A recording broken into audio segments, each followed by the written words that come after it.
दो लोग एक जर्जर पानी की नाली को देखकर हैरान रह गए, जो एक खड़ी चट्टान के किनारे हवा में लटकी हुई थी। अगर वे नीचे गिरते तो उनकी मौत लगभग तय थी। हालात बेहद डरावने थे, लेकिन उनके पास आगे बढ़ने के अलावा कोई दूसरा रास्ता भी नहीं था। इसलिए उन्होंने हिम्मत जुटाई और बेहद सावधानी से उस पर आगे बढ़ने लगे। अपने शरीर का संतुलन बनाए रखने के लिए वे धीरे धीरे अपनी स्थिति ठीक कर रहे थे और उन्हें ऐसा लग रहा था जैसे समय की रफ्तार धीमी हो गई हो। एक एक इंच आगे बढ़ते हुए उनका शरीर और दिमाग दोनों थक रहे थे। वे धीरे धीरे कदम बढ़ा ही रहे थे कि अचानक पानी की नाली में दरार पड़ने लगी। अब उन्हें जल्दी करनी थी। उन्होंने आगे बढ़ने के लिए अपनी पूरी ताकत लगा दी। आखिरकार वे सुरक्षित दूसरी तरफ पहुंच गए, लेकिन वहां पहुंचते ही उन्होंने देखा कि पत्थर का पुल पहले ही टूट चुका था। अब असली समस्या यह थी कि वे वापस कैसे जाएंगे। उन्होंने इस बारे में ज्यादा सोचने के बजाय आगे बढ़ते रहने का फैसला किया। रॉबिन्सन और फ्राइडे आगे बढ़ते रहे और जल्द ही सड़क के आखिरी छोर तक पहुंच गए। जब वे एक गुफा के मुहाने से बाहर निकले तो उनके सामने इससे भी ज्यादा खतरनाक नजारा था। एक बेहद खतरनाक आदिम जंगल उनके सामने फैला हुआ था। फ्राइडे ने अपनी कमर पर बंधा खंजर निकाल लिया और पूरी तरह सतर्क होकर आगे बढ़ने लगा। कुछ ही देर बाद उन्हें एक ऐसी जगह के अवशेष मिले जिसका इस्तेमाल कभी एक जनजाति किया करती थी। वहाँ एक बड़ा सा वेदी जैसा पत्थर भी था, लेकिन वह पत्थर की ईंटों से ढका हुआ था। फ्राइडे ने बेचैनी में अपने खंजर से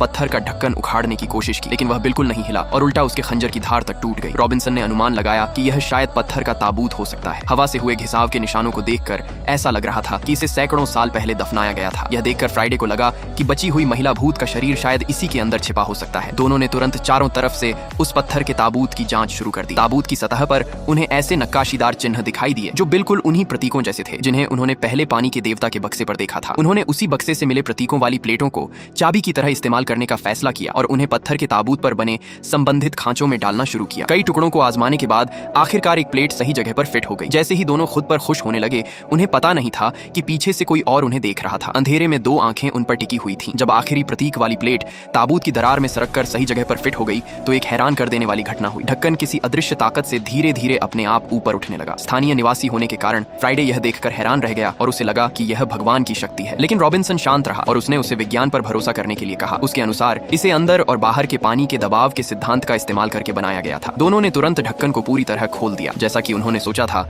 बची हुई महिला भूत का शरीर अंदर मौजूद था। हालांकि उसकी हालत बेहद डरावनी थी। वे उन अवशेषों को पैक करके वहां से ले जाने की तैयारी कर ही रहे थे कि तभी पास से एक रहस्यमयी आवाज सुनाई दी। उनके पास सब कुछ जितनी जल्दी हो सके पैक करने और बाहर निकलने का कोई दूसरा सुरक्षित रास्ता तलाशने के अलावा कोई विकल्प नहीं था। लेकिन जैसे ही वे वहां से निकलने की कोशिश करने लगे,